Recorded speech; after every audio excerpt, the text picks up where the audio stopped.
Imana ishimwe cyane. Nabitegereje tekereza ikintu kimwe, ntabwo muri abantu bo kwigisha. Amen. Iyo witegereje hari abantu bagomba kwiga, ariko iyo objectif yabaye ate ikigenderewe nuko munezererwa Imana mukagira ibyiringiro bizima. Yesu ashimwe. Hari umuzungu watanze icyerekezo aravuga ngo ugomba kubwiriza umuntu yarira ngo ukamutaho ukigendera, ngo yarize gusa ugomba kumusiga ukagenda, kuko ntabwo umuntu yarizwa n'ubusa. Umuntu mukuru arizwa n'urukundo rw'Imana. Yesu ashimwe.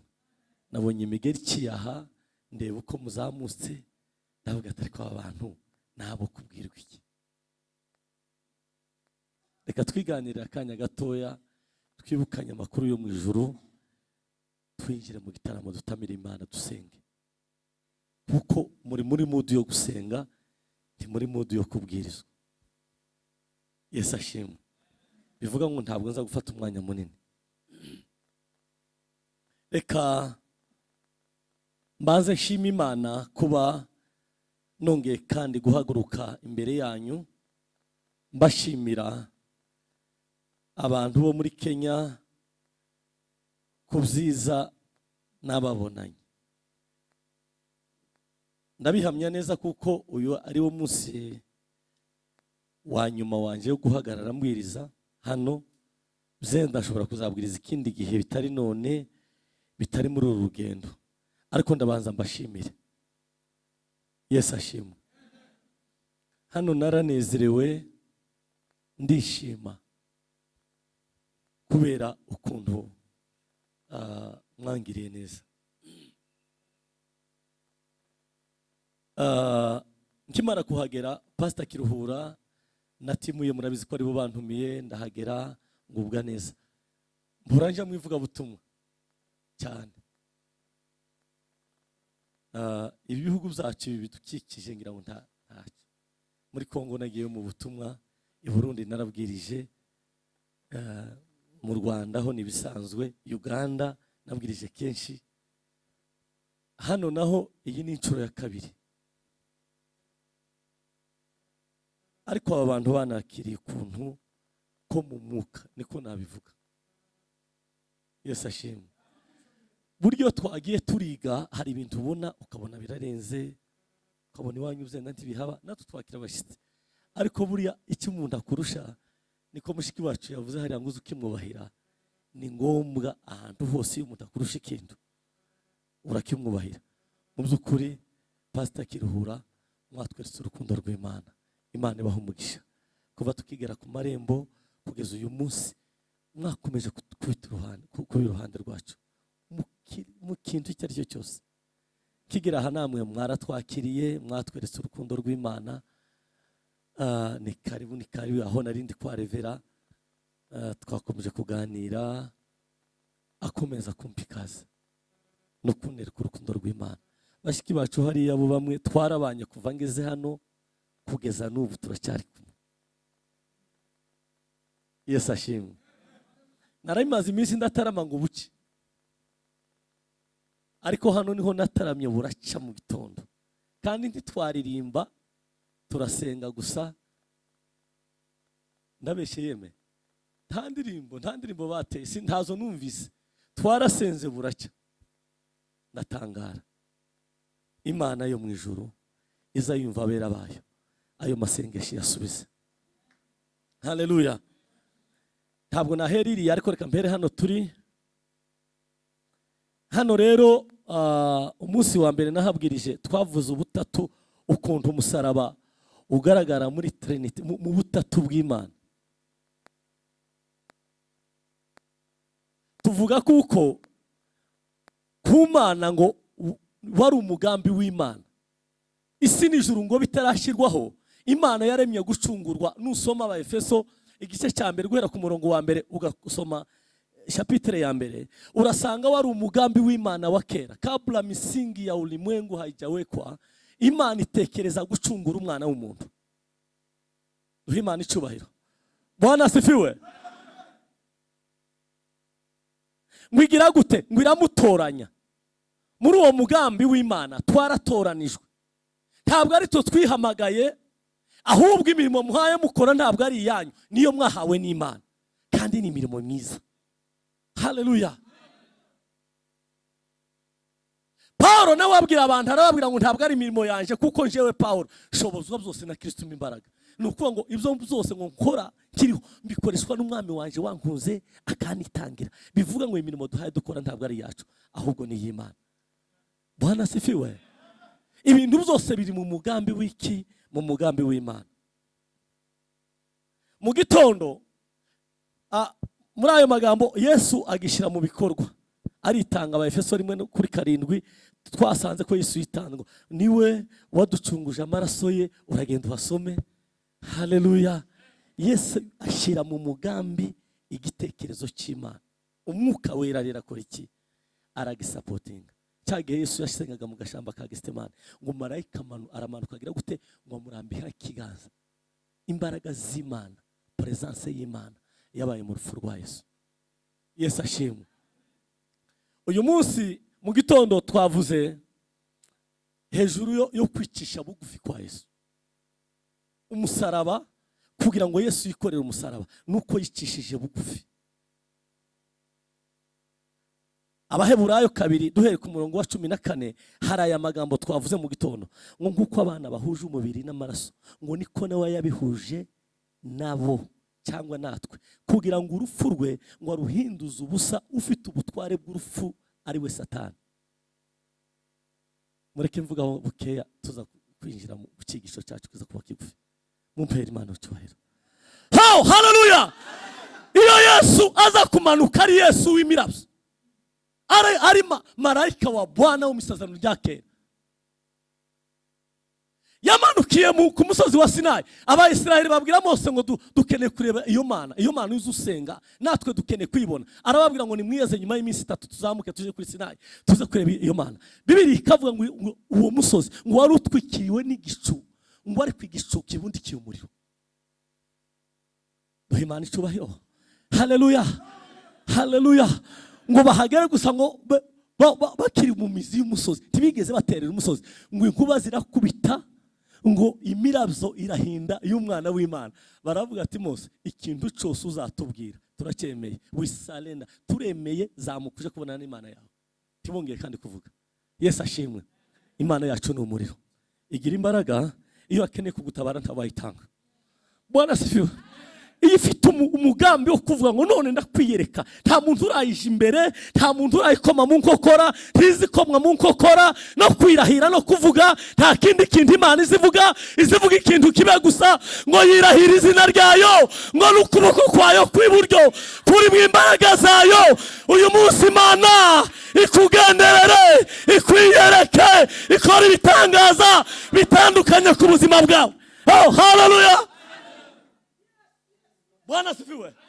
Yesu ntiyari kumanuka mu nshosho y'ubumana ngo abantu bumve ko Yesu yamanutse, ngo ariko yigira umuntu, ngo ahuza amaraso natwe, ngo yambara umubiri, yemera kuja ku musaraba.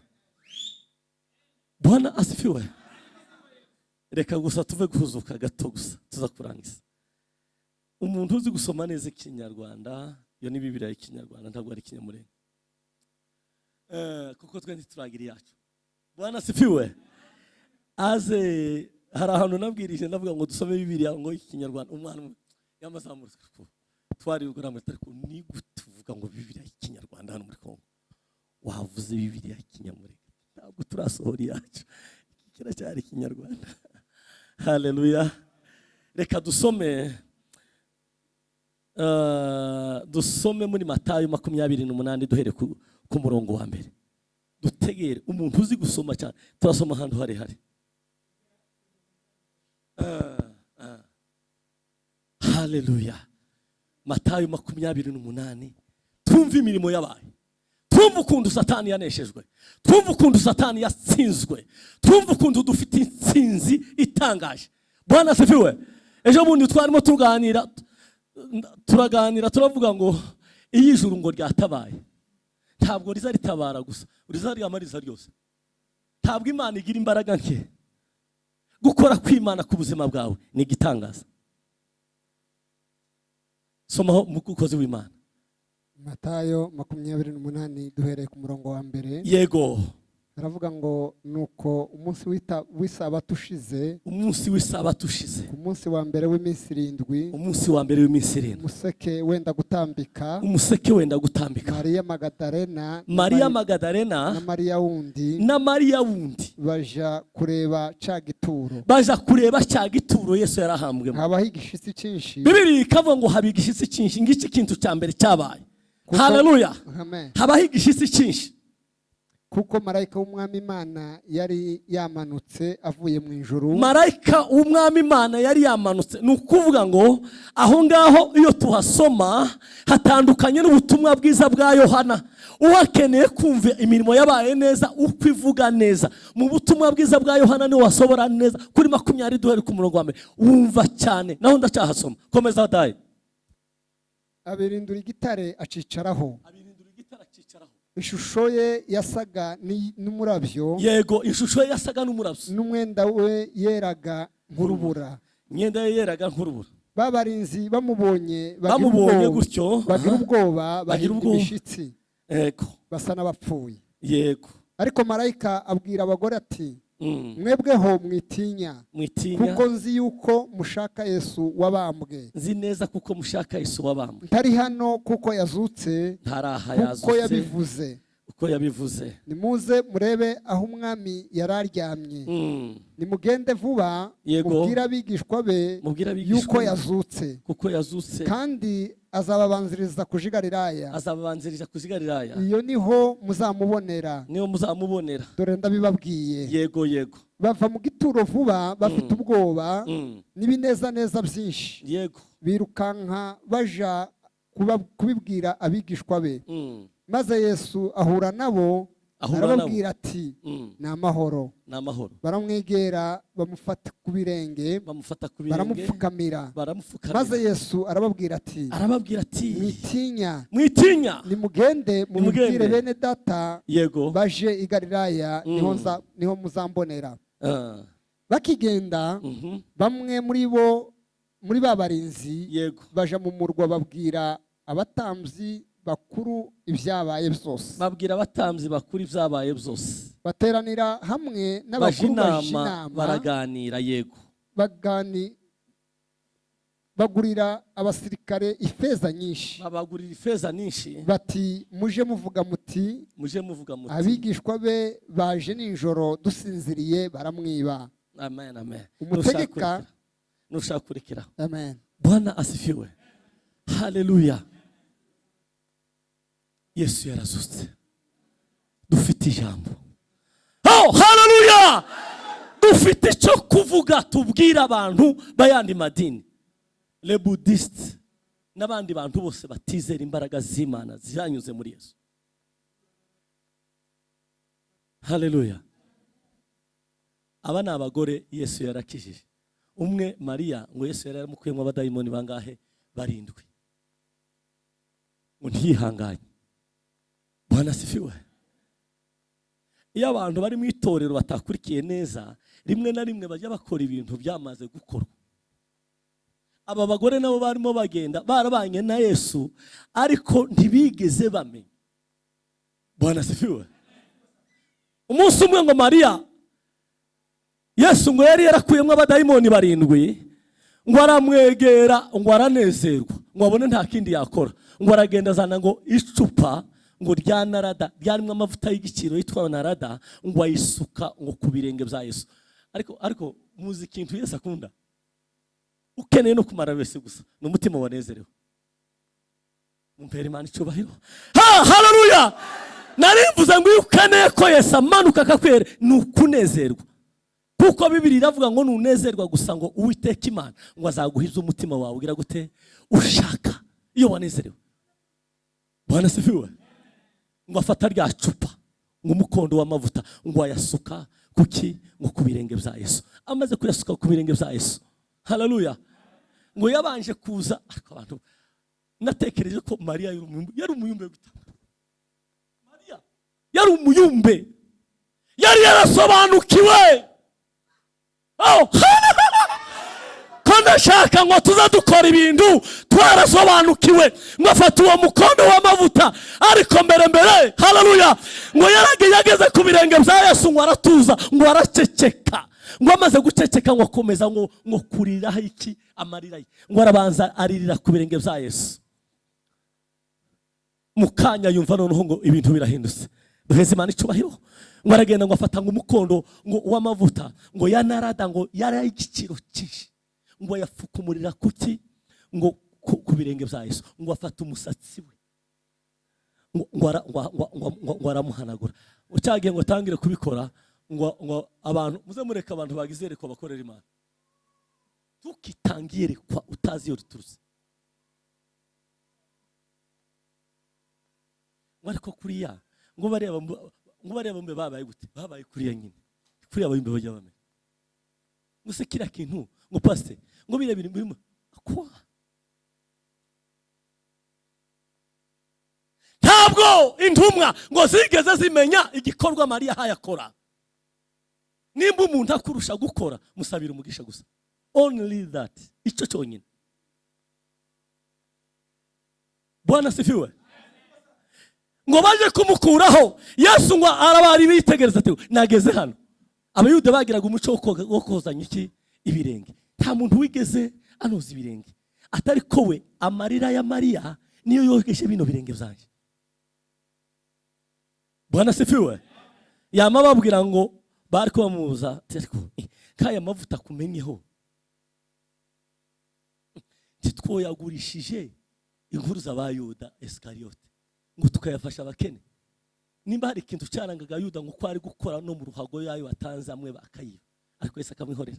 Se twihangana ka Yesu. Nimba hari umuntu wari uzi Yuda, yamwise wenyine bari kumwe ngo n'umwana wo kurimbuka, arabimwereka ngo aruhara babwira ngo umuntu turi buhurize kuki kwisahani ngo nubu, ko ntiyari yamubwiye, ariko yanga gukizwa. Yanga gukizwa.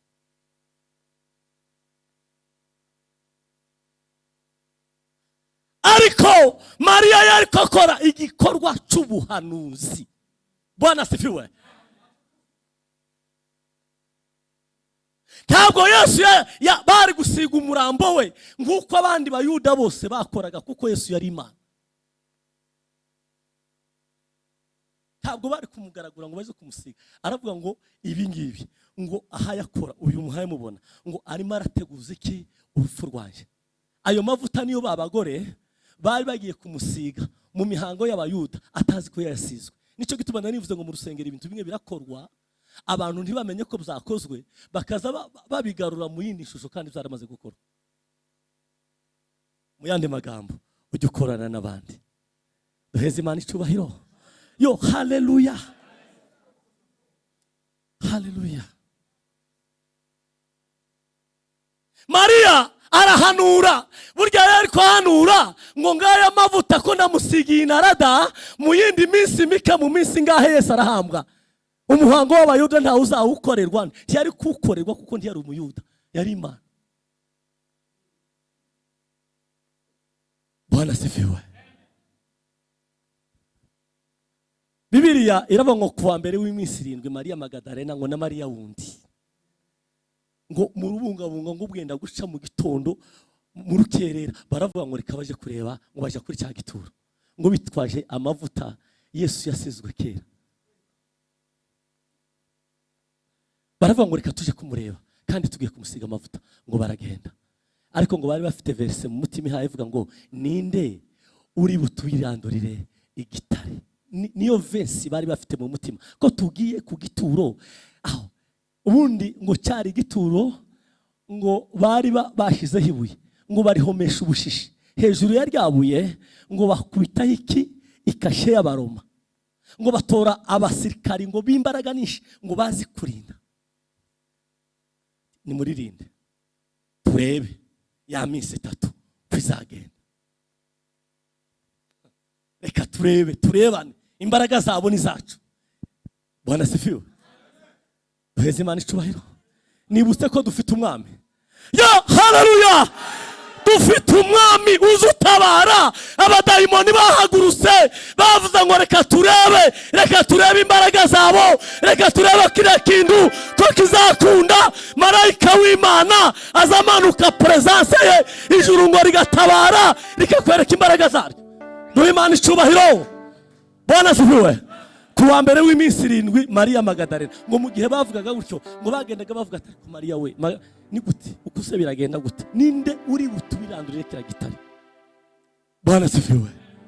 Haleluya.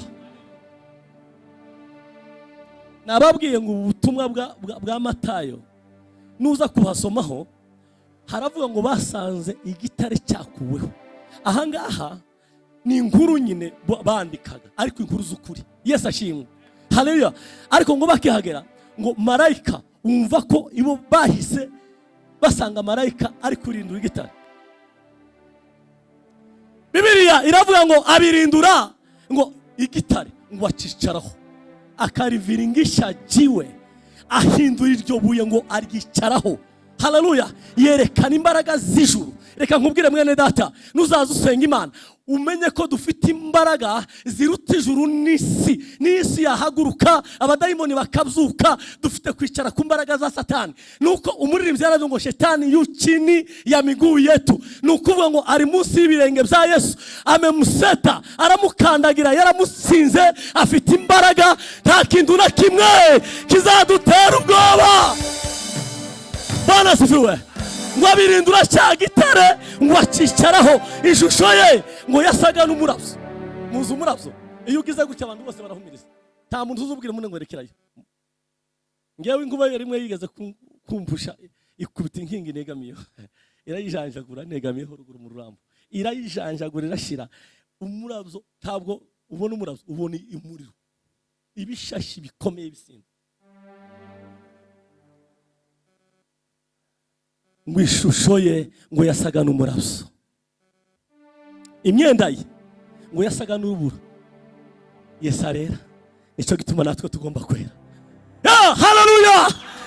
Ishusho ye yasaga n'umurabyo, imyenda ye ngo isa n'urubura. Haleluya. Ariko ngo habanje kuba igishitsi cyinshi. Iyi Imana igiye gukora yerekana imbaraga zayo. Ni ukuvuga ngo mu kuzuka kwa Yesu hagaragaye imbaraga zatangaje Satani n'abadayimoni barumirwa. Babagabo ngo bakomeye cyane ngo bikubita hasi bamera nk'abapfuye. Mu yandi magambo mu rurimi rw'ikinyamurenge bararaba. Bararaba. Iyi mbaraga z'Imana zitambutse, abadayimoni bazabarabawa, bazabaraba bakikubita hasi. Satani yaratsinzwe, Yesu yaramutsinze, ngo bararaba, ngo bagwa hasi, bagwa bubana, ngo afata ryabuye ngo arikura kuki kuri cya gituro. Babarinzi ngo babonye ngo bahinda umushitsi, ngo basa n'abapfuye. Marayika ngo abwira babagore ati kuko nzi yuko mushaka Yesu Kristo wabambwe, ntari hano kuko yazutse kuko yabivuze. Bwana asifiwe. Mu yandi magambo nariko soma hariya, iwe yarababwiye ati ntabwo ikibazo mufite kimeze nk'icyaba, ni muhumure. Bwana asifiwe. Shobora kubaza ati uwo marayika ni ariko entre parenthèse mukomeze mu mutekerezo, arababwira ngo ntari hano yazutse kuko yababwiye, ahubwo ni mugende i Galilaya kuko yabivuze niho muzahurira. Ngo baragenda babwira intumwa, basanga ngo intumwa ngo Yesu yakundaga. Nuko Bibiliya yavuze ntiyavuze izina rye, ngo na Simoni Petero baramubwira ati twari tugiye gusiga amavuta umubiri w'umwami, ariko dusanze nta urimo. Ngo bagwa mu kantu. Ngo mu gihe bakigwa mu kantu, umuntu wirukanze mbere ni Yohana. Petero yinjiyemo ariko wasohotse mirakiruka, ni Yohana wirukanze, ngo kuko yakundaga Yesu cyane. Bwana asifiwe. Icyamba. Haleluya. Tukagira urukundo, dukunda Yesu. Haleluya. Kurwa Yohana. Bwana asifiwe. Haleluya. Icyamba. Tukagira urukundo gusa, dukunda Yesu kurwo Yohana yamukundaga.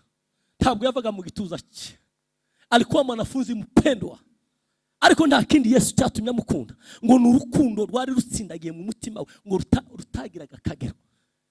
Bwana asifiwe. Beza Imana icyubahiro. Yo, haleluya. Ngo arirukanga agera kuri cya gituro ngo ararunguruka, ntabwo yabashije kwinjira. Bibiliya iravuga ngo abona imyenda Yesu yararyamishijemo yarahambzemo, kuko mu bamuhambye muzi ko yasigaye aho ngaho, kuko niwe Yesu yabwiye ngo mugore ngo reba iki umwana wawe, kandi we umwana itakuri nyoko. Wahagarara iruhande rwa cya gituro, arahagarara. Ariko Petero nkamukunda. Bwana asifiwe. Iwe Petero yari gitangaza. Petero yari souple. Buriya Petero na muri Bibiliya ni kindi gihanganga abantu ngo yihakanye Yesu, ariko Petero ni gitangaza. Bwana asifiwe. Bibiliya iravuga ngo araza yinjira mu mva ngo ahita ku myenda y'amayizingazinga, arazinga ngo arayihindura ngo arayikunguta, ariko bitahasi asohoka mu mva. Beza Imana icyubahiro. Oh, haleluya. Ndase ngo abona n'igitambara bari bamushize mu mutwe ngo kirarambisa aho ngaho, ngo kandi byari bien arrangé. Nuko ngo byari kuri gahunda, byari kuri order. Ntabwo Yesu yazuse mu kavuyo, kuko nta kintu yatinyaga. Ni umunyembaraga zuzuye, ntigeze atinya abadayimoni, ntaza atinya. Nico gituma nunamwambaza umunsi azagusura mu nzu yawe, ntazaza nk'umunyantege nke, aza nk'umunyembaraga, azahindura ibyananiranye ngo bigakunda. Nta kintu na kimwe kiza kimunanira. Nagusura uzamumenya neza, uzamumenya mu izina, azakwibwira. Yesu ashimwe. Bwana asifiwe. Ngo basanga imyenda irazinze neza. Umwami Yesu ngo yari yazuse ngo uko yabivuze, ngo arababwira ngo Bwana asifiwe. Haleluya. Ngo barirukanka basanga babagore, arababwira ati nta mpamvu zo gutegereza, yazuse turabizi. Bwana asifiwe. Ariko iyo dusoma hariya rero, hariya naringeze mu gitabo cya Yohana. Bwana asifiwe. Ibo nukuvuga ngo basanze gutya amaze kuzuka just azutse. Bwana asifiwe. Yari naho ndi yari yavuye kuri ako gashamba, nusoma aho ngaho yari iruhande rw'agashamba, umuntu witwa Mariya ngo aramwitegereza. Duhezeze icyubahiro. Yo, bagira ngo ni umurinzi w'agashamba, yagize ngo ni umurinzi urindi. Yagize ngo ni umurinzi, umuzamurinza ku gashamba. Haleluya. Waramwegeye. Haleluya. Icyo nkundira Yesu ndaza dutererana mu mibabaro yacu yo turira, ariko turizwa n'ikintu gifite fondema, turizwa n'ikintu gifatika. Ngo aramwegeye ngo ariko mwami we, wa murinzi w'agashamba we, ntiwamenya aho umwami wanje yagiye, ngo ahayarira cyane. Barasifiwe. Yesu ashimwe. Yesu tuba turi kumwe mu bihe byose. Gira uwo mwicaranye ngo uri kumwe na Yesu, haba mu byago ngo cyangwa mu makuba. Haleluya. Bwana asifiwe. Muba muri kumwe n'imbaraga ziteye ubwoba, uba uri kumwe n'urufunguzo rutagira akagero. Sifiwa Yesu. Oh, ya. Bwana asifiwe. Aramubona. Mwaramubaza ngo ese mugore ngurarizwa niki? Bwana asifiwe. N'ubu ngubu mu kwizera umwuka karakubaza. Yesu arimo arakubaza ngo ese niki kibazo ufite? Yari afite intimba zo mu mutima kuko yamukundaga cyane bihebu. Bwana asifiwe. Haleluya. Ngaramubwira ati urarizwa niki? Ati ndarizwa n'umwami wanje. Abantu bamwibye kandi sinzi aho bamushize, ariko ntiyamenye ko ari Yesu bavugana. Yesu yaramaze kuzuka ubwo, yaragifite ibitonyanga by'amaraso. Bwana asifiwe. Yaragifite inkovu z'imbere zuzuye, yarafite ikamba ry'amahoro. Bwana asifiwe. Aho ryari riri byari ubwo, kandi abantu bazabagira ngo Yesu yafuye mu mwuka, yafuye mu mubiri. Haleluya. Bwana asifiwe. Baramubwira mugore urashaka iki? Bwana asifiwe. Le prite de meni landre étoffé le grege meni himya. Yes. Yawe mugore we urashaka iki?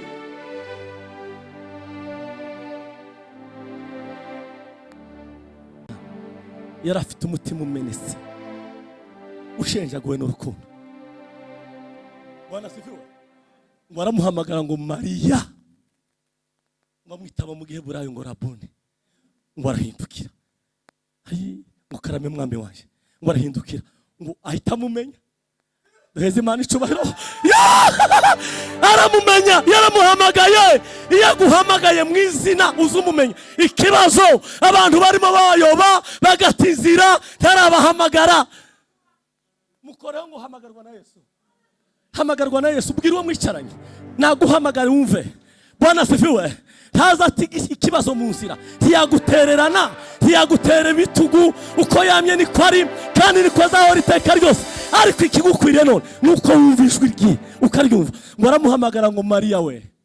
Ngo yamakebuka vuba, ngo aritaba ngo Rabuni, karame mwami wanje. Bwana sifiwe. Ngo yamasuma kugira ngo amuhore. Mumpere Imana icubahiro. Bwana sifiwe. Yamamubwira ngo ntunkoreho, ndacyari muri raporo. Haleluya.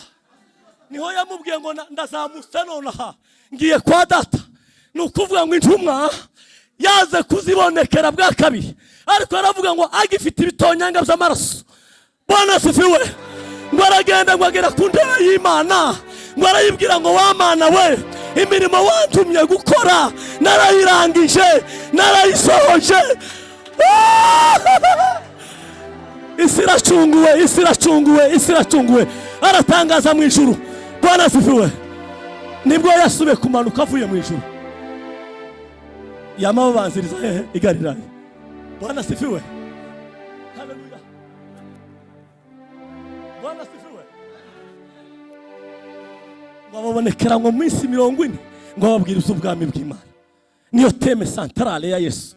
Nyuma yo kuzuka avuye mu mva, yari kwabwira abantu ngo nimwihane kuko ubwami bw'Imana buri bugufi. Ubwami bw'Imana burabegereje. Bwana sifiwe. Kandi icyo gihe Yesu yari afite umubiri yahoranye kera, isi n'ijuru bitarabaho. Haleluya. Bwana sifiwe. Warazaga ngo umufatire banguza hano da, banguza hano. Bwana sifiwe. Banguja kumfata, ariko ntumfata, tunkoreho. Banguga umuzanire akamagira gutya, akagira gutya, akabarabuze.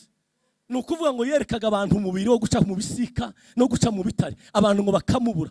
Bwana sifiwe. Babantu ngo bajagiye Emausi, ngo baganira nabo bafite intimba, bamaze kumva ya makuru y'aba bagore kiriyo. Bwana sifiwe. Na mugenzi wawe Yes. Ngo bagenda baganira,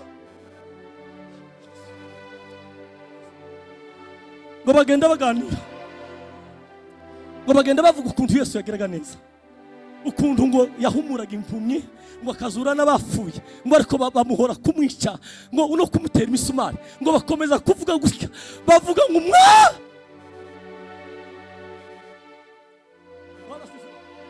bavuga uwo mwami niwe barimo bavuga.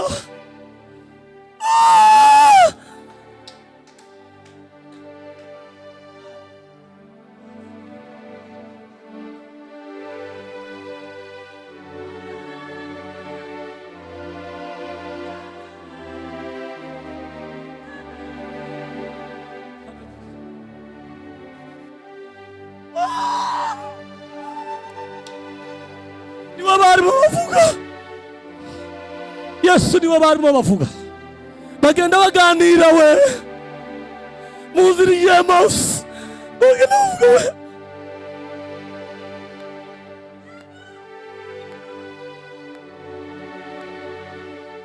Ukuntu Yesu yageraga neza we, ukuntu yagereraga abantu neza, bariko abakuru n'abatabuzi baramufata baramwica. Bwana sifiwe. Kuko yari afite wa mubiri nari maze kubabwira ngo arababonekera. Bwana sifiwe. Ngo yamababaza ngo se nikimuhaye muganira, ngo basubira muri aya makuru. Bwana sifiwe. Ngo bakomeza kuganira, bageze ngo hafi y'umurwa. Duheze Imana icubahiro. Bwana sifiwe. Reka ntari ntamwe ibyo sinabire. Ngo Yesu arabasezera, ngo mama tuvuga ariko ngo arabura akatoweka.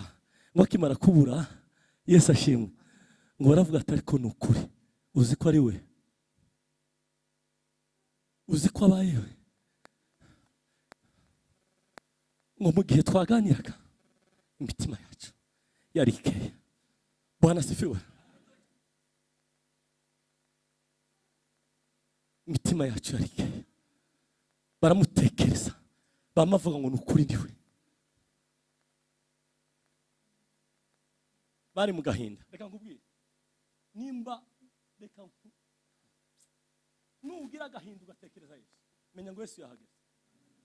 Ikibazo nukugira agahinda kakaguherana, ariko ugize agahinda ukagatindamo cyane, uri umukristo wabatejwe mu mazi menshi, ukakira Pentecoste, ukaba uri umuntu wirinze ibyaha, Yesu azahitaza. Bwana sifiwe. Umwe yamababwira ngo nukuri niwe, hari icyo Yesu yarakoze kuri bo. Haleluya. Ati kuko igihe twaganiraga imitima yacu yarikeye, yari imeze neza. Yesu ndazagusiga, ntazagutererana. Yarazutse ni muzima, za mbaraga yazukanye nizagifite kuzageza itorero rivuye mu isi ryinjiye mu bwami bw'Imana. Bibiliya iravuga ngo uko yari n'uyu munsi niko ari, kandi niko azahora iteka ryose. Ni umwami w'abami uriho kugutabara mu buzima bwawe bwose. Yesu yarazutse. Yarababwiye ngo ntimushakire ubuzima muki mu bapfuye. Yesu ni muzima. Bwana sifiwe. Amara iminsi 40. Mu minsi 40 ababwira ubwami bw'Imana. Haleluya. Icyo gihe bakababwira ngo muzahabwa imbaraga, umwuka wera nabamanukira, ngo muzaba abagabo bo kumwe i Yerusalemu, ni Yudaya, ni Samariya, no kugeza ku mpera y'isi. Bwana sifiwe. Niwe dutegereje.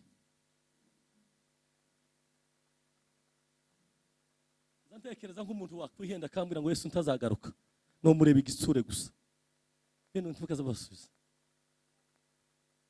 ni igisure ukamurebera ku gitugu gusa. Kuwambwira ngo ni amakuru ni ikinyoma. Ndabizi mu mutima wanje ko Yesu azagaruka, mfite n'ibihamya bifatika. Ijambo rya mbere ngo kuko yarabivuze, aravuga ngo kungiye niko nzagaruka. Pasika igomba kwinjiza abantu muri Pentecoste. Hey, haleluya. Nta Pasika itagira Pentecoste yahindura umuntu.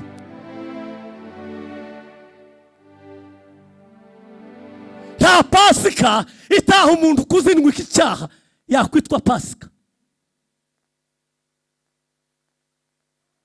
Nta Pasika itagukura kuri kamere ya kera n'imizi y'icyaha ngo yitwe Pasika.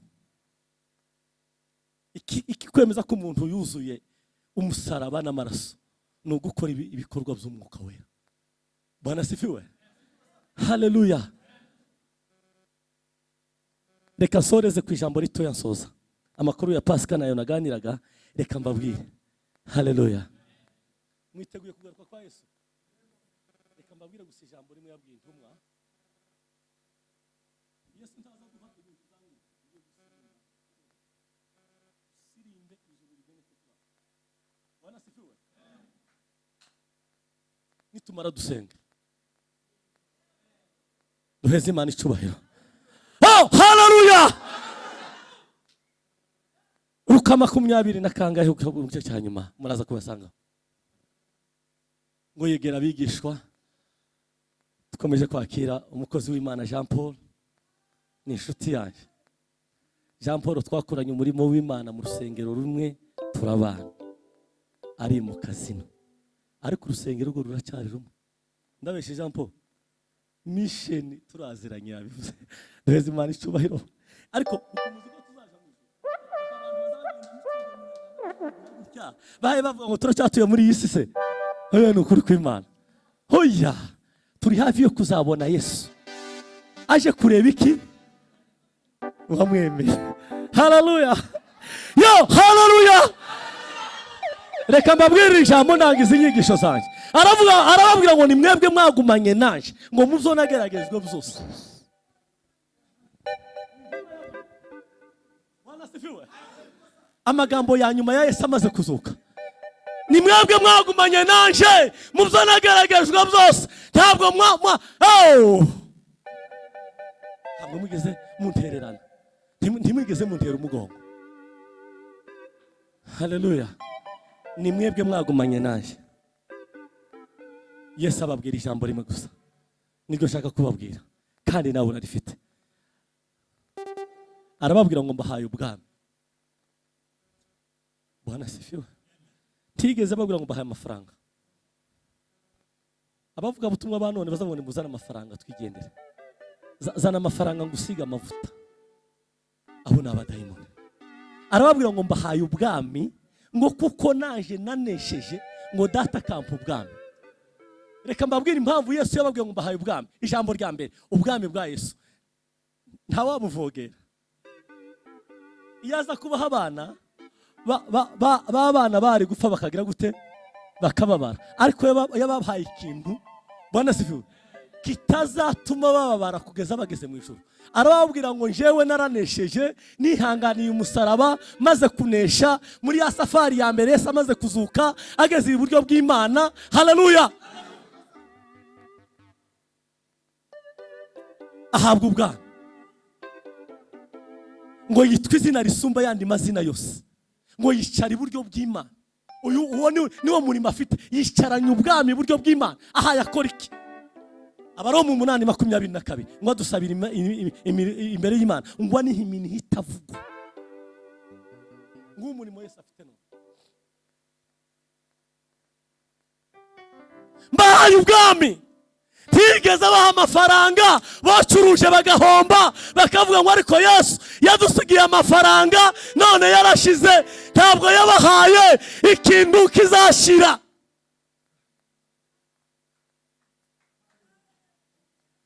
Tiyabasigiye amadolari n'amapaundi, ariko yababwiye ngo mbahaye ubwami, ngo kuko naje nanesheje, ngo data uri mu ijuru, ngo akampa ubwami, naje ndabubahaye. Duheze Imana icubahiro. Bibiri iravuga ngo arazamuka agera ku musozi wa Elayono. Bwana sifiwe. Hari umuntu wagize illiteracy aho hantu, ngo bariko bamanuka, ngo bagera ahantu, ngo arababwira ngo aha niho nazuriye Lazaro. Ahangaha ngo ni kuri cya giti, ngo aho nakivumiye ntasanzeho imbuto. Aya ni amazi ya Yorodani nabatirijwemo. Iyo ni commentaire uwo muntu yavuze. Ngo agenda avuga ibitangaza byose, ngo ico gihe ngo yari akora synthèse. Yesu ndi yatunguye abantu kuzamuka. Abantu bazabagira ngo yarabuze ngo akatowe katu, ntabwo Yesu yigeze abo. Ngo agenda asubira mu bitangaza yagiye akora. Ahangaha niho nahuriye na wa mugore w'Inayini. Ngo agenda babwira ibitangaza, igitangaza hejuru y'ikindi gitangaza, ngo kugeza ngo ageze ku musozi wa Elayono. Bwana sifiwe. Bibiliya iravuga ngo azamuka bose bamureba. Tumuzamura ibiganza. Bwana sifiwe. Haleluya. Kugeza ngo igihe uwo mugabo yaravuze ngo yarazamutse, ngo kugeza igihe ibirenge bya Yesu ngo byaringaniye n'imitwe yabo, ngo bagihaye bavugana. Aha yohereza ijambo rimuze ati ndagiye. Ngo kugeza igihe ngo batangiye kurarama. Bwana sifiwe. Bibiliya iravuga ngo igicu ngo kiramanuka, ngo kiramwakira, ngo kiramubakingiriza. Ngo cyagishu babisikana na Yesu, ngo kiramanuka, Yesu warazamuka. Igishu niki? N'imbaraga ziki? N'imbaraga z'Umwuka Wera. Bwana sifiwe. Ngo kiragira ngo kibagiraho, ngo kiva mu ijwi. Bwana sifiwe. Kirababwira ngo kuri yamubonye agenda, ngo igishu kiramukengeza, ngo niko azagaruka. Bwana sifiwe. Izo byiringiro biri mu mitima y'abizera. Yesu azagaruka. Bwana sifiwe. Yesu wanesheje urupfu na kuzimu. Nuzazugira ikibazo mada, uzuvuga ngo ndabizi kuzagaruka, ariko kiri muri isi komeza, bizakunda. Azadukomeza buri munsi. Duheze Imana icubahiro. Yo haleluya. Azatwiyereka. Yesu yadusigiye ikintu kidashobora kwangirika. Dufite ubwami bw'Imana. Dufite ubwami bw'Imana. Ni ubwami bw'imbaraga, ni ubwami bufite ubushobozi, ni ubwami bwanesheje, ni ubwami bwazutse, ni ubwami bw'iteka ryose, ni ubwami tuzagira muri eternite, tubufite mu isi. Haleluya. Bibiliya ikavuga ngo bapfuye bumva, ngo nibo bazakanguka bumva. Uku nguku turi kumwe n'intumbi birashoboka. Intumbi nimeze gute? Nitaramenya ko Yesu Kristo yapfuye akazuka. Ni umuntu udafite ubwami bw'Imana muri we. Haleluya. Haleluya. Nico gituma Yesu yababwiye ngo arabasezera, ayasenga bigisha gusenga. Arababwira ngo nimuzaza musenga, ngo mujye muvuga ngo ubwami bwawe Mana buze. presence y'Imana n'ubwami bwayo n'imbaraga zayo n'intare yo mu muryango wa Yuda ntazanesheka. Arazana n'ibicu kandi abantu bose bazagira gute bazamureba. Mutegereze, cunga ubwami bw'Imana neza, bwiteho. Reka ndeke kumara umwanya dusirima, bwite ite kuri ubwo bwami. Yesu arimo araza vuba, nimwakira ijambo ry'Imana. Reka nzindabuke turavyinya abapentekote mu izina rya Yesu. Yegere kandi Imana imuhe umugisha. Negereje n'abayumbe bose bataramye. Haleluya. Bene data, habe niyo umuntu yagenda nshobora kuzamuka ntaragera i Kigali, muzasanga mu ijuru. Rendez-vous ni mu ijuru. Bwana sifiwe. Haleluya. Azaza ntazatinda nkuko yasezeranye natwe. Azaza ntazatinda. Ya haleluya. Yesu ngo ntahwema kugira gute ngo gukiza abantu. Ngo ntimugasubire ki mu ngeso mbi. Ingeso mbi n'imbi nyine. Tuzabane nawe mu ijuru. Impamvu yakoze ibyo byose, izo circulation zose ni ukugira ngo ubwami bw'Imana abudushikirize tuje mu ijuru. Bwana sifiwe. Makuisada isinanga.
itorero rya Rehoboti twabanye ku wa gatanu byahuriranye hari umushitsi natwe twatumiye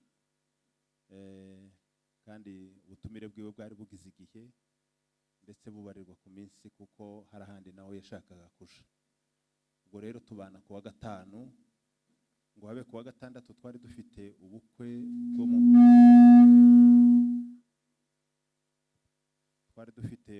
mu muryango kandi koko kuko mwese muba muhaye mubibona iyo abantu bari ino ni nako bimeze nyine n'ahandi muba muri ababyeyi b'abana bose baba bahari kandi n'umwana wacu nyine turi ababyeyi biwe. Ubwo bukwe ntabwo twari kubuvamo budashojwe kuko ni twebwe twari duherekeje umwana. Abari muri Nairobi Christian benshi bo muri mwebwe bari bahari. Bwaje gusozwa bwije cyane hafi saa moya, rero saa moya zari zageze bituma rero tutaza kuboneka ku cyumweru. Rero n'ubundi twari dufite uwo mushitsi Revera Rubeni kuva Igitengera kandi nabwo yateguraga urugendo rwo kuzasubira mu Rwanda, bituma tutaza gusozanya namwe igiterane. Icyumweru cyaje gukurikiraho n'ubundi nacyo ni nk'uko nguko twakigizemo izindi manza nazo zandi makwe ari ayakozwe mu mibyizi ku itorero, ari nayo yakorewe mu miryango baza kudusaba. Ibyo nabyo bigenda bitujamo ku kwitegura no kwegeranya icyashobora kuba cyakorwa, bituma nabyo tutabasha kuboneka. Ariko kandi by'ukuri dushima Imana ko yabanye nawe kamurongora akagera hano amahoro. Icyo nzi cyo byenda nibwiraga nuko bitakunda ko ataha atadusuye. Sinzi nimba bizamushobokera, simbizi kuko Pasaka kuyikorera muri Gosheni no kuyikorera hano yose ni Pasaka. Yose ni Pasaka kandi Pasaka ni nkindi. Hari za Pasaka zibiri kandi amaparuwase yose nta ya Yesu niwe yatangije. Rero turaza kuvugana nawe kandi ntangire abyiyumvisemo cyane kuko nabyo nibyo byiza.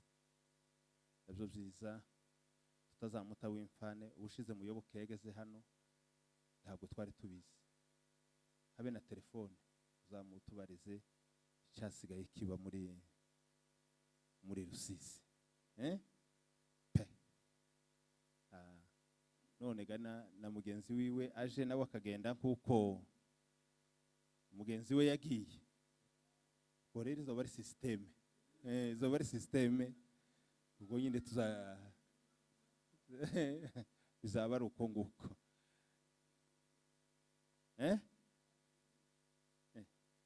Ndababwira ngo turaziranye cyane. Yesu ashimwe cyane. Naho rebo twari tunabakumbuye namwe ntitwari tubaherutse. Turashima Imana yuko twongeye kandi kubabona. Imana ihabwa icubahiro. Rero nza gutanga intasho nubwo ndiko mvuga gutya, intasho turazitanga kandi tuzakomeza tuzitanga, ariko ubyumve n'umutima mwiza kandi woroshe.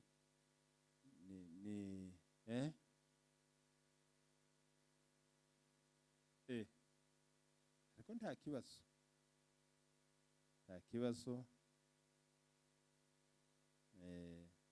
Okay, birashika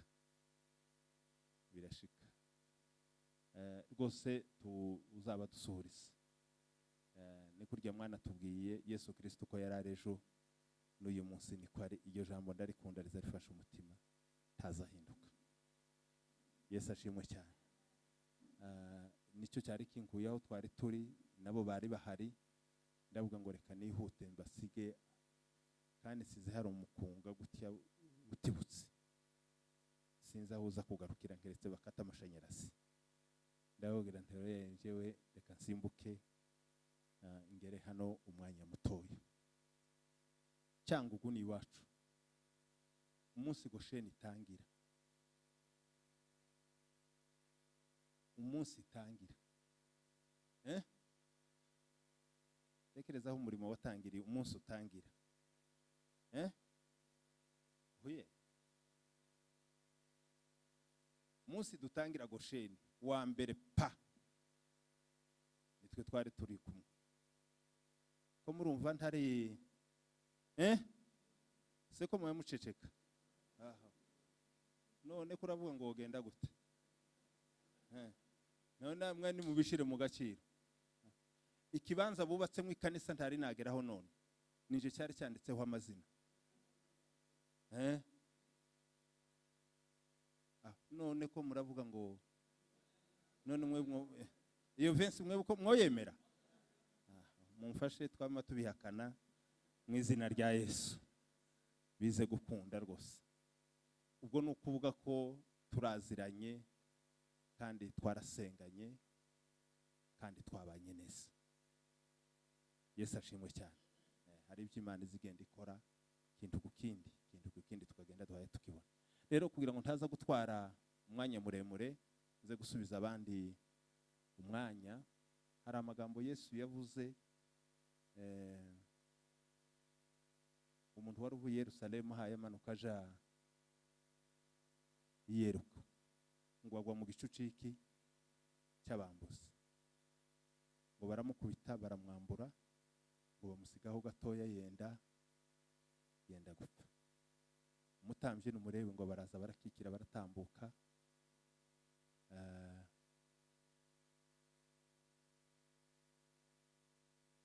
ariko umusamariya w'imbabazi ngo hageze ngo aramufata mupfuka ibisebe amwomora n'inguma ngo aravuga ngo icyo bizasaba cyose ngo azagitanga aho azagarukira icyo nkeneye kubabwira no kubwira umushumba azasubira Yesu ashimwe cyane tuzirinde kuba mu buzima cyabura gufatwa n'umwuka w'ababurika umwuka w'ababandi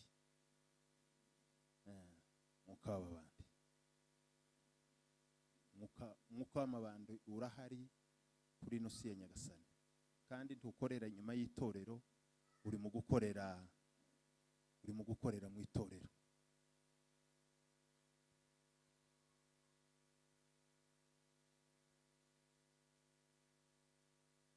iyo wahuye n'ababandi baza bagukomeretsa kandi bakakwambura baza batesha umuntu agaciro baza bambura umuntu ubumuntu baza bamara umuntu ibyishimo baza bakunyaga amahoro ndetse bakagusigiramo indwara zihuta cyane za pressure kubera yuko wahuye n'abajura bakugirira nabi umwuka w'ababuriga ni umwuka uriho ku isi ya none ariko Imana yo mu ijuru ishimwe ko hari abasamariya b'imbabazi nimuvuge ngo amen bagenda bomura ibisebe bagenda bomura ibisebe Yesu yasanze hari aho twakubitiwe aratwomora intasho turaza kuzivuga tumaze kujadiriya Imana guheza umugisha wagize neza sinzi abasaza bageze bavuga ngo uzapfurwe ese niko bageze bavuga ngo uzapfe ngo uzapfurwe uzababwire ngo ntidufite gusubira inyuma habe na gato ahubwo yamutambukaga ahubwo dufite gukomeza tidufite no guseda santimetere uzababwirire kuri rutari tidufite guseda habe na santimetere nto habe nubwo isi n'ijuru byo biranduka tuliyoamini tunayafahamu Bwana Yesu asifiwe sana ibyo twizeye tubihagazeho kuzageza tubonye Yesu amaze ngo twicwe n'umunezero tuzamumenye wowe wadukunze akaza akaducungura rwose reka mpeze pasiteri umwanya nuguma nkarondogora kubera kera nibutse kwa saa 8. Amen. Umwanya nk'uyu tuboneyeho gushima Imana. Imana ikwiriye gushimwa ibihe byose. Revera yaravuze ibintu byinshi kubera kwibukiranya ibihe binini babanye. Shaka nko kuvuga nyine ngo atinda, ariko anatinze ntiyo bagize nabi kuko baraziranye cyane. By'umwihariko njewe ntitwari tuziranye. Kwana cyane nabuke twamenyanye muri iki giterane. Gusa naje gusanga twari tubana ku rubuga, n'ubundi kugira abantu bazabana ku rubuga rw'abantu tumumenyane. Bene izi mbuga nyine z'abantu basenga. Hari n'umunsi nibutse twigeze kuganira mu gikari, ariko nyine turimo tuganira ku ijambo ry'Imana. Muri Timotheo wa 2 igice cya mbere umurongo waho wa 14 haravuga ngo ikibitsanyo cyiza wabikijwe ukirindisha umwuka wera w'Imana uturimo. Amen. Duhagurutse kubwo gushimira itorero rya Horebu, mwagize neza kwakira umuvuga butumwa. Yabahindukiye umugisha, ariko natwe duhindukiye umugisha. Ni ngaho narebye yigishije Pasaka, mbona Pasaka tugiye kujamo nk'abantu iteye ubwoba. Pasaka izotangira na twe tuzoyitangira na 5. Sinzi ukuntu igiye gusa. Abafite inkweto muzishakira amataro kugira ngo mutazonyerera. Azoba Pasaka hariya ruguru gutya. Kera nayeretswe, sinza nkunda kwerekwa cyane, ariko Pasaka ejo bundi nayeretswe. Zo biteye ubwoba. Aha. Amen. Ndagira ngo dushimire iri torero ryakiriye umushitsi. Mwagize neza, Yesu abaho umugisha. Mushumba namwe mugize neza kuza kumwakira munamuherekeza, ni byiza. Turashimira abantu bose bagiye bakora imirimo itandukanye, barimo abanyetorero byacu, ariko ni ryahano. Dufite umukristo, ntabwo twamwigaruriye, ariko dufite umukristo wa hano wakoze imirimo. Imana imuha umugisha. Yaritanze ku manywa na nijoro, areka gukorera abana ataha ijoro kugira ngo akorere umugisha w'Imana. Yesu wa Isiraheli amuha umugisha, tutavuze byinshi. Ubwo nyine umugisha ntuzuyoba uraje kuri nyirawo bitewe n'ibyo yakoze. Ijambo rindi rigira bwa nyuma. Turashimira umushitsi wacu. Si byiza ko umuntu muto yahagurutse umuntu mukuru, ariko fate nkaho namuhagurukije. Siko yemwe dukubitira Imana amashi.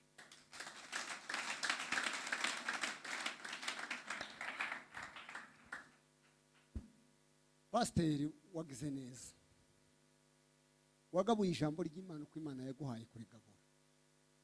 Bibiliya zivuga ngo kuko imvura na sherege bitomanuka ngo bigwe ku butaka ngo bigende gutyo. Mbese mu yandi magambo, uko hatogwa imvura nyinshi ngo nishika ngo ivumbi rihari ryama riguma rihabe, ngo niko n'ijambo ry'Imana ritogenda ubusa. Hari umuntu bambwiye ngo yarasenze gutya, umwana ngo utagaza ugenda warusa ese nukubavyita gutya wazingamenye wamusengere gutya ngo buce yamahaguruka aragenda, kandi ashobora kuba watanabizi.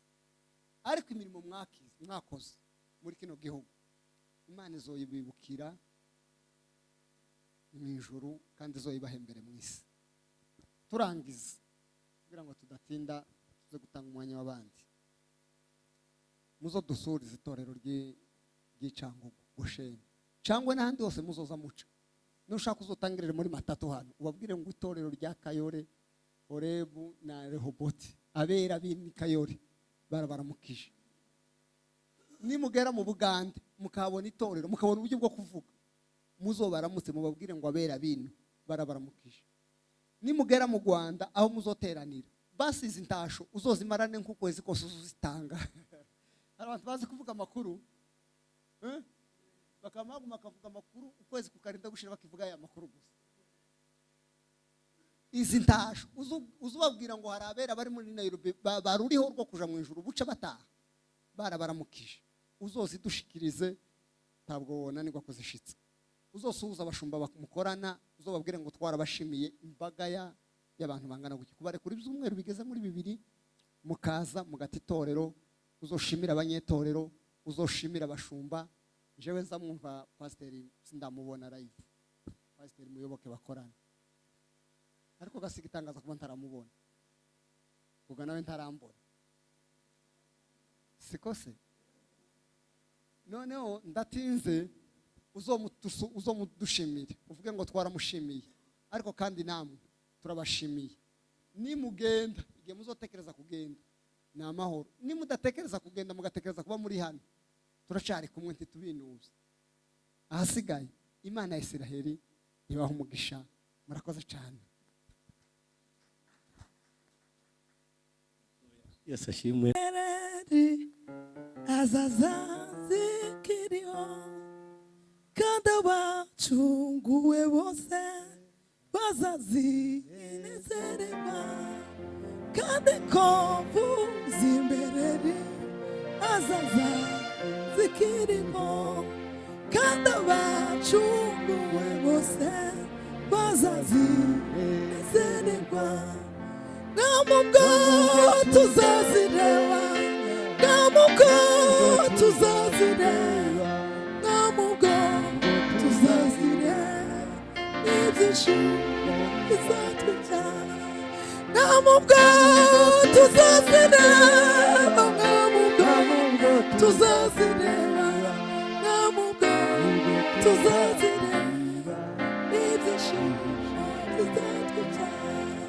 Ngamubwo tuzazireba, ngamubwo tuzazireba, ngamubwo tuzazireba, ibyishimo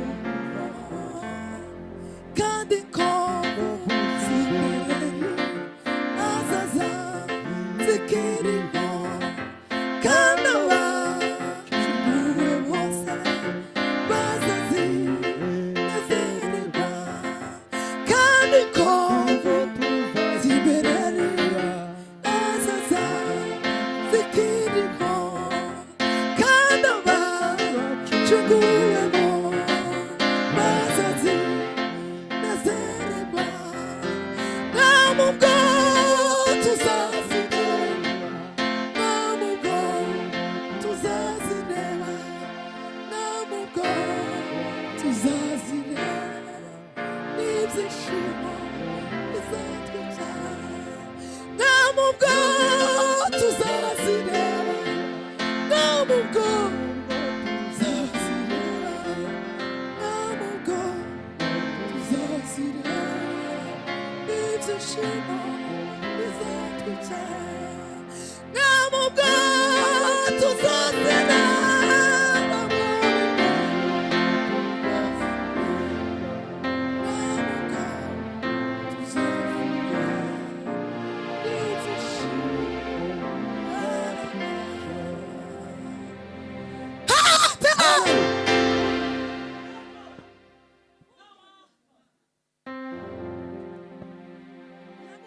yabuze uko abivuga, ibyishimo ntibizatwica, ntituzapfa, ariko yabuze uko abivuga, aravuga ngo ibyishimo bizatwica, izatugeza hirya.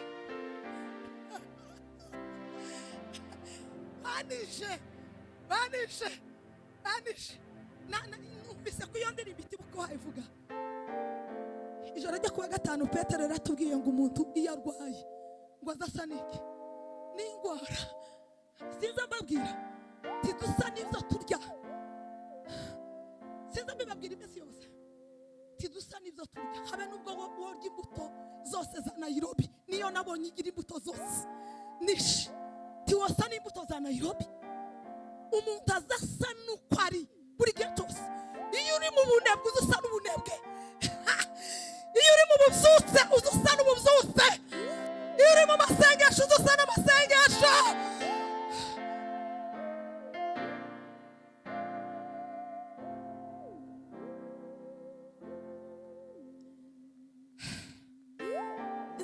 baratubwira ngo uku twese turataha hari utaha iwundi. Umuntu wese aramarongora neza yamagenda iwiwe ntawe uyoba. Urayoba ugende mu nzu y'undi basi. Sinzi kuko utahanasara ukurayoba kuko utatasiya. Uramugenda neza neza wijire tasiya. Tituzayoba. Mana ishimwe kuko twahawe Yesu. Iyo ndirimbo yatibutse wabwiriza. Nibuka uwo muririmbyi waririmbye niwe nakomeje gutekereza. Mwami ubwo tuzozireba ibyishimo bizotwica. Namavuga ngo yabitekereje nawe zankurenze abura uko abyita aravuga ngo ibyishimo bizotwica. Suko twica ahubwo tuzabiryamamo.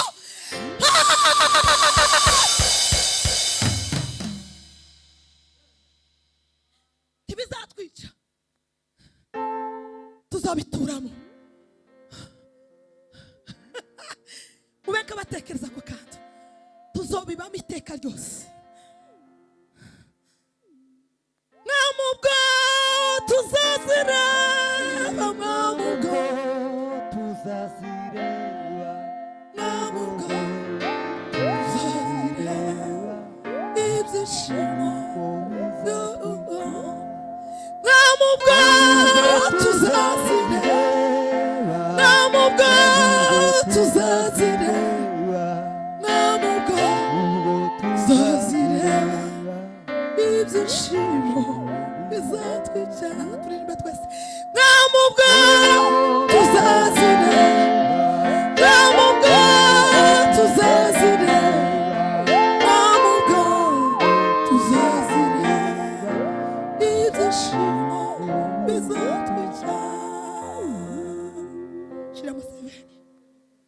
Shiramo 7 tugire. Onda la simari gaya gro. Ihuta gatoya.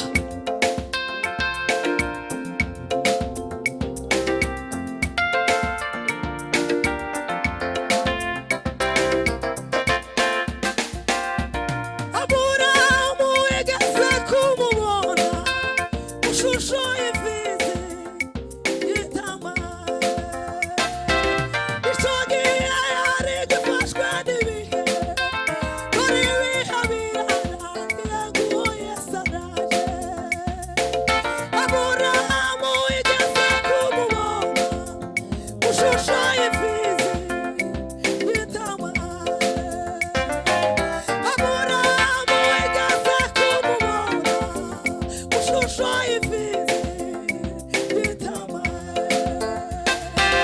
Ishogiye yari gufashwa n'ibihe kuri bihabirana yaguye saraje. Kuriya yasaraje imizake kizu bazume. Kuriya yasaraje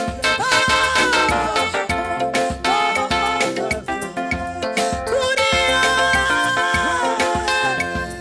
yasaraje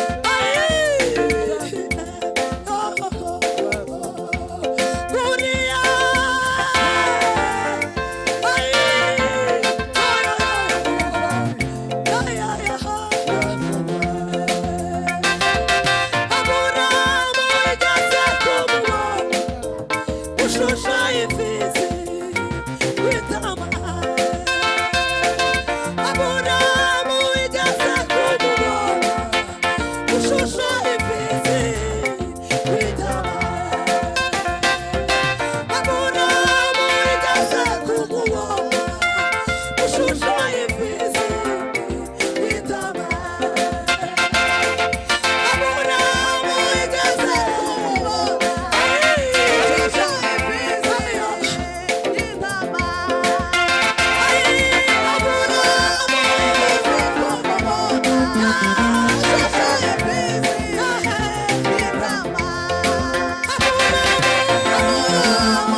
Yesu upande.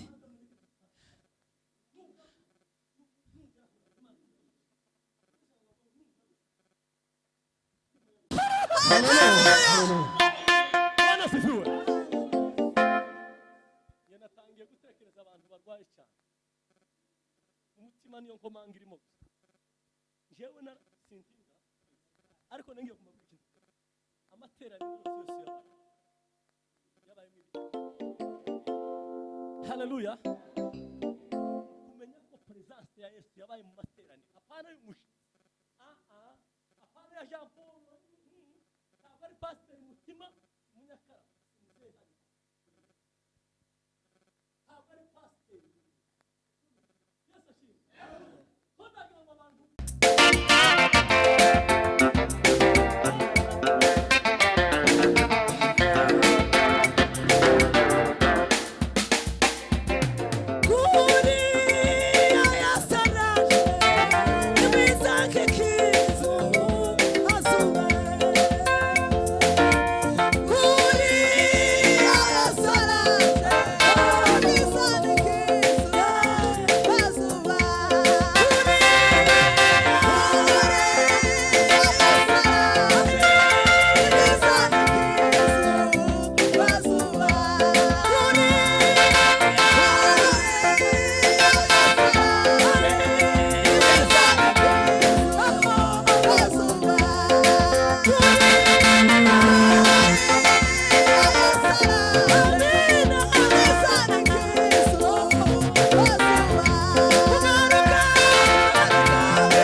Amen. Hallelujah. Hallelujah. Churanga umukumbi.